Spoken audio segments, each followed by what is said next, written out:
Si vous marchez sur l'ancienne mer d'Aral, ce sera sel et poussière. Avant, c'était tout autre.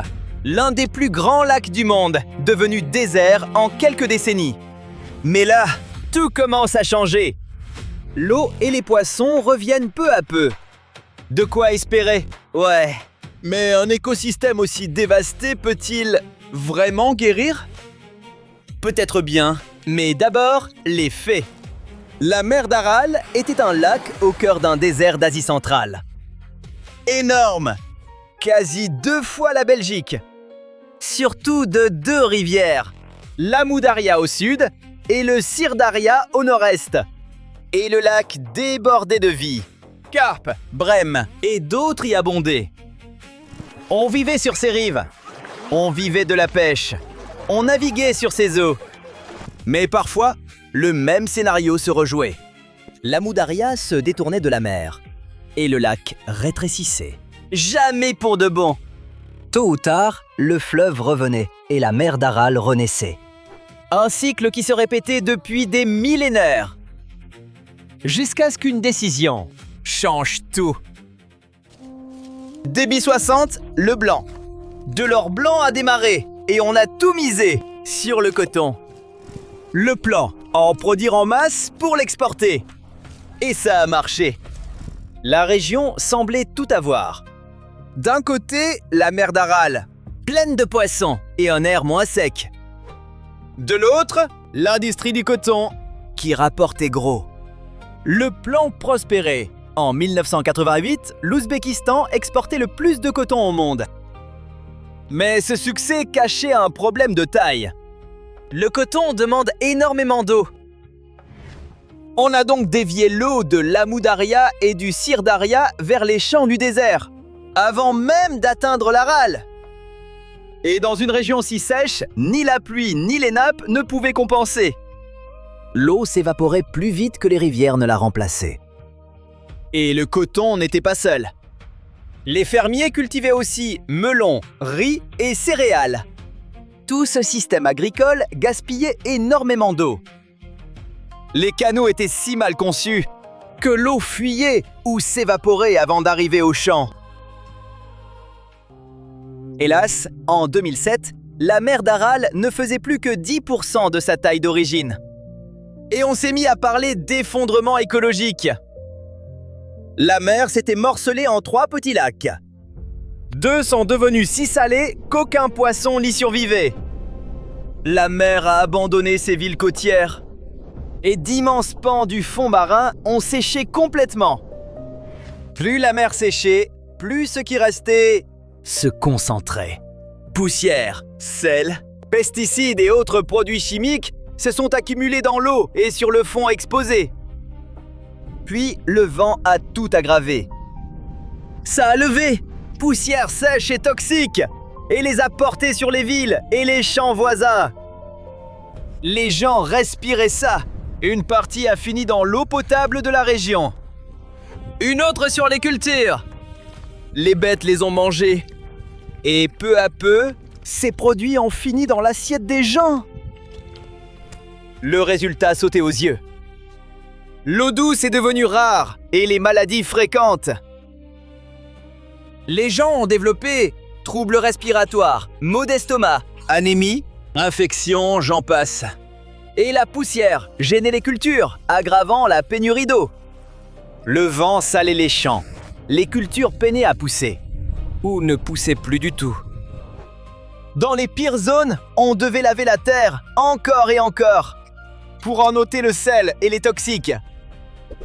Si ce n'est pas déjà évident, disons-le. À terme, le plan une énorme erreur. La mer d'Aral a presque disparu, et on la décrit souvent comme le premier grand désastre écologique causé par l'homme. Moderne. Vient alors la grande question.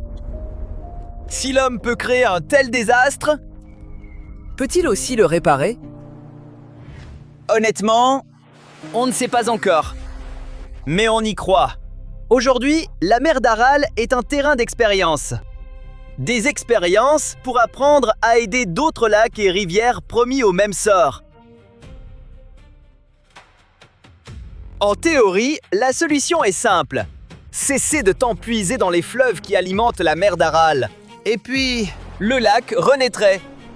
De l'eau, la région en a. Voyez-vous, même si le bassin de l'Aral est aride, des fleuves charrient encore l'eau de la fonte des neiges et des glaciers du Pamir et du Tian Shan à l'est. Si cette eau coulait librement, elle pourrait ressusciter le lac d'ici la fin du siècle. Super, mais c'est là qu'arrive un énorme problème. 5 pays dépendent de cette même eau. Le Tadjikistan et le Kirghizistan en font de l'électricité avec leurs barrages. Ouzbékistan, Turkménistan, Kazakhstan la canalisent pour irriguer les champs, surtout ceux de coton. Cette eau nourrit d'emplois, exportation, économie locale. Alors, restaurer complètement la mer d'Aral, ce serait priver tout cela d'eau pendant au moins 30 à 40 ans. Et là, la solution simple devient très compliquée.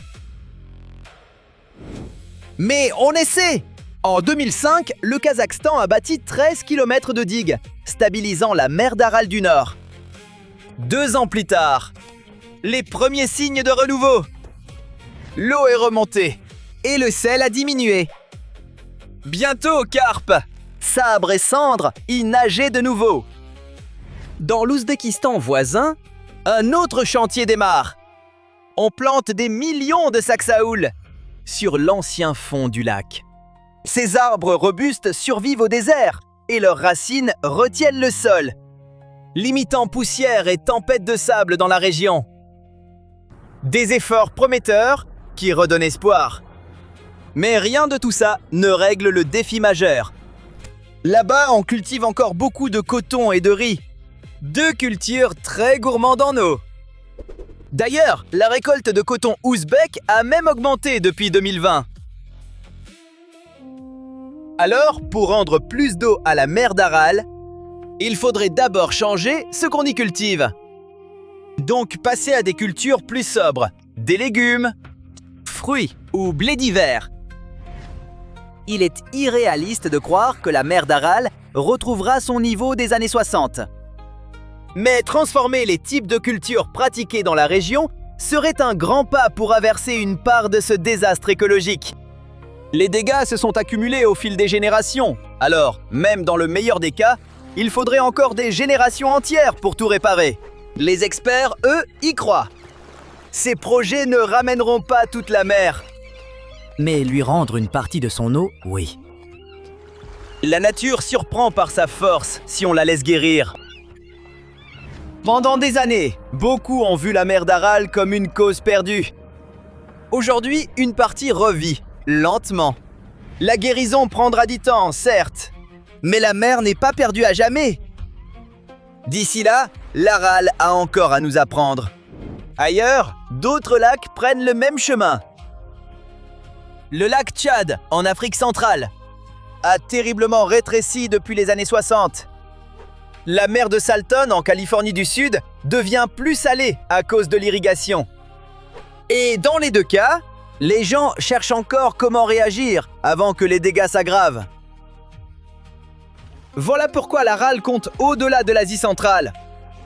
Son effondrement, puis sa renaissance partielle, pourrait épargner ce destin à d'autres. Et dans ces cas-là, peut-être, le but ne sera pas d'inverser une catastrophe, mais de l'empêcher d'arriver.